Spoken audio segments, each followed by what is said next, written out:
Welcome back to another episode of Global Pulse in 60 Seconds. I'm your host, Khosrow Ahmed, and today I'm delighted to welcome Elizabeth Tikoyan, founder and CEO of Healp, an AI-powered patient intelligence platform backed by Techstars X, JP Morgan, and BARDA that is helping people with chronic and rare conditions get diagnosed sooner by connecting their symptoms and lived experiences to the right specialists, conditions, and the next best test.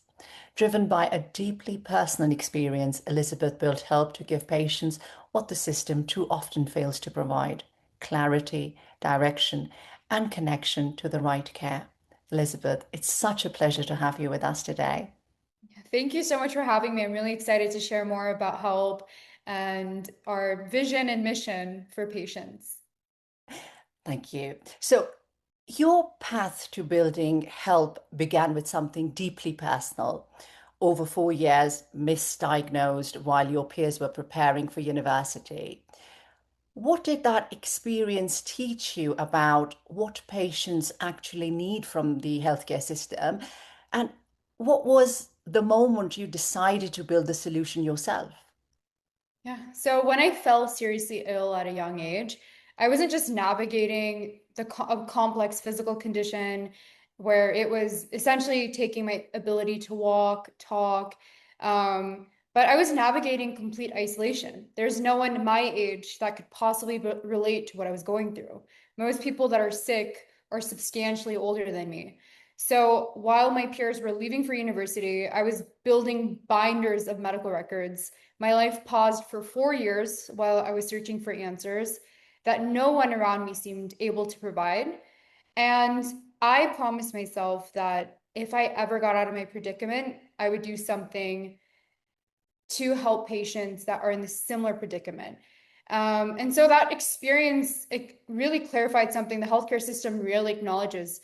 Patients need more than a prescription or more than, you go to a doctor and here's your diagnosis, here's what's going to help you at home. But they need validation, they need community, they need a way to navigate the complexities when you're not able to find a diagnosis or post-diagnosis, what's your life going to look like? And there is no resources for me.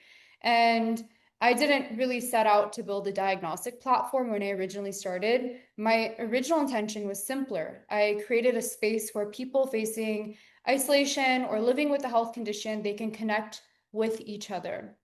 And so we had a patient community that spanned 70 countries.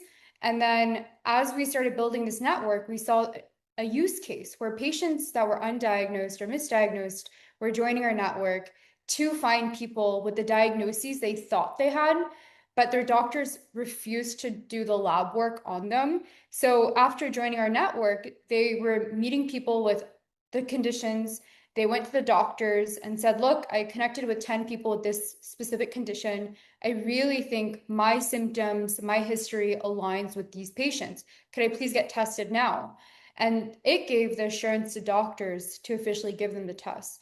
And so we were able to, with that, add a layer on our platform to be able to help patients navigating misdiagnosed and undiagnosed cases, comparing their cases to those that already figured it out.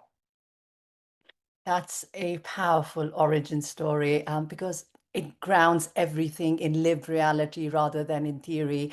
And what strikes me is how the patient experience, didn't just inspire help. It essentially became its design brief. And it raises the question of how you actually turn that insight into a platform that others could use. Now, excuse me. Help is built around the idea that patients themselves hold diagnostic intelligence that the medical system hasn't yet captured, as you were just mentioning.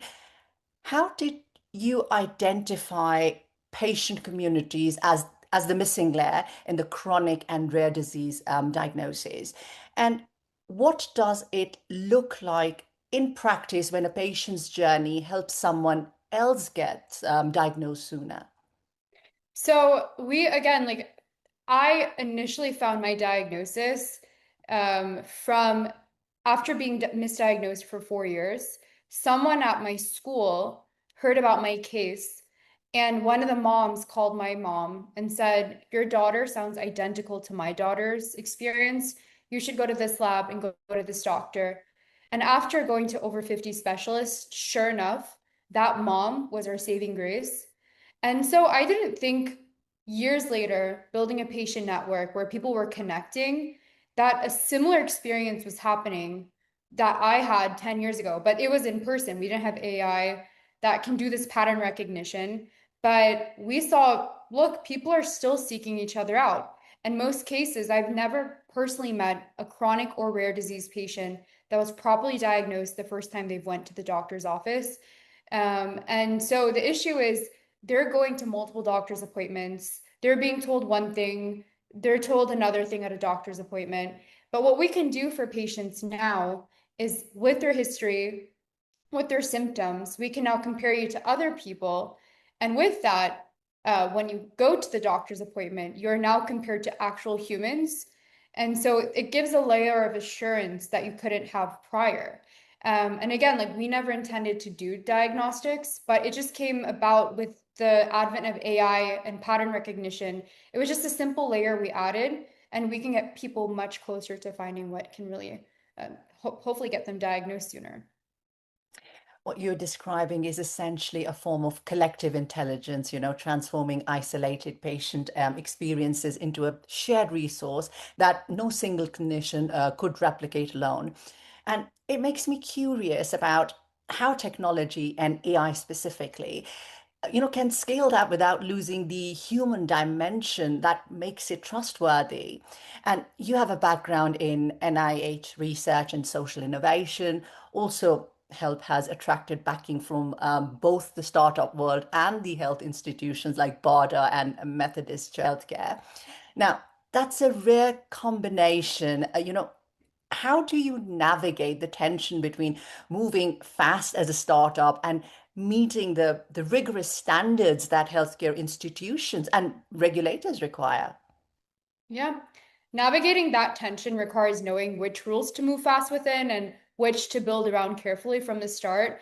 We secured strategic advisors and healthcare legal counsel early through some of the most selective accelerator programs in the world, such as Techstars, Halcyon. And with each of those programs, we were then advised by some of their top leaders and industry advisors, especially to build a foundation that wouldn't need to be rebuilt later. So the architecture of the platform reflects that discipline. And Help is a peer-to-peer network built around user-generated, self-reported health information. And that framework operates very similarly to social platforms such as Facebook or Twitter. So like if you've ever posted about your health on Facebook or Twitter, they do not need to be HIPAA compliant in order for you to talk about your health and your labs. And so we designed it so similarly so that patients can come to a platform, they can benefit from the collective knowledge, and we won't have issues with HIPAA being able to scale our network. So if a user chooses to share their health journey, they can do so without triggering a multi-year constraints of FDA medical device regulations. We're a data and community marketplace, and that distinction is not incidental. It is what allows us to move at the pace of a high growth technology company. But it was very strategic from the start. And we were trying to find ways where knowing that there's HIPAA restrictions to scale platforms like ours, what can we do to design it where we can get the benefits of community collective knowledge while also having the rigor of health information and the experiences of patients that can be used for the greater good? That balance between speed and rigor is something so many tech founders, struggle to get it right. So hats off to you. And the fact that you've managed to bring institutional partners along with you suggests that you've found a way to speak both languages. It also sets up a really interesting question about the role of AI, what role it plays in making all that credible. And Helps AI compares patient symptoms and lived experience to thousands of verified patient journeys to surface likely conditions. Now, that's a remarkable application of AI in a space where a wrong suggestion could cause real harm. It's Yeah. about health we're talking. How do you ensure that AI augments clinical judgment rather than replacing it? And most importantly, what guardrails have you built to keep the platform safe as it scales? Yeah. So first and foremost, help does not replace the physician. What it changes, what the patient brings to that appointment. So when standard labs return inconclusive, which happens for more that often than the system acknowledges, our platform gives that patient something concrete to put on the table. So traditional medicine relies on textbook presentations, which diseases rarely cooperate with that framework. And I'm a direct example of that. I presented with nearly every symptom of Lyme disease, but without that bullseye rash, and it was ruled out for years because they didn't have that bullseye rash. So one missing textbook marker cost me years of answers. So the stakes are pretty high. In the US alone, nearly 800,000 people are disabled or die due to misdiagnosis, according to medical doctors. In Lyme disease alone, nearly half of abnormal lab tests return false negative, and individuals with rare diseases are 4.5 times more likely to be misdiagnosed. So we assume the diagnostic process is linear, but the data shows otherwise. Our AI is designed to surface the patterns a time constrained physician might not have the data to see. You have a 15-minute doctor's appointments where they're assessing you, diagnosing you, and sending home with a treatment plan. And we're not trying to replace what a doctor does, but what we're trying to do is empower the patient and also allow the doctor to have data points to go off of, so that it can help the patient get closer to their diagnosis. That distinction between augmenting and replacing is so critical, and you agree with that. And getting that boundary right is where the trust in health AI is really either won or lost. It also highlights why the data that powers these systems matter as much as the algorithm itself, which ties directly into how you've built Health's foundation. Now, let's talk a bit about you as a founder. A remarkable profile for a founder still early in her journey. You've been featured in over 70 media outlets, if I'm not wrong, recognized by the US Department of Health and Human Services, and you presented at the America's Competitiveness Exchange. What has all that visibility taught you about what the world is actually ready to hear about patient-led healthcare? And what conversation do you think still isn't happening loudly enough? Yeah, so stepping into public visibility with my own patient experience revealed something quite interesting about how certain rooms think. There's a persistent assumption in traditional venture in the world that a former patient building in healthcare must be building a charity. And I found that assumption says more about the room than about the opportunity. Our commercial metrics, user attraction, and retention data, they outperform many traditional startups in this space. It's a large, profitable market. Multi-billion-dollar companies have been built here. And our largest competitor was acquired by a major health insurance company. My background as a patient, most think is a limitation. Um, on my judgment as a CEO, but I honestly see it as the reason I understand the marketplace in such a unique way, and why I'm able to solve this problem in a way that the market and the current stakeholders are unable to do so. I don't think the solution will be coming from healthcare systems. And I've gone to multiple conferences in the healthcare space, and we see legacy issues time and time again with no adequate solution that's coming from the system.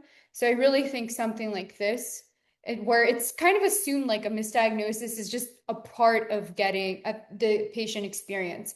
I'm a firm believer that it's not, it shouldn't be that way. We can expedite it. And with AI, I think we are able to do it in our lifetime.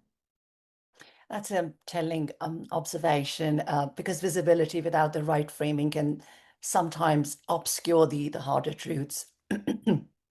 And the conversations that aren't happening are often the ones that, matter most for where the field needs to go next.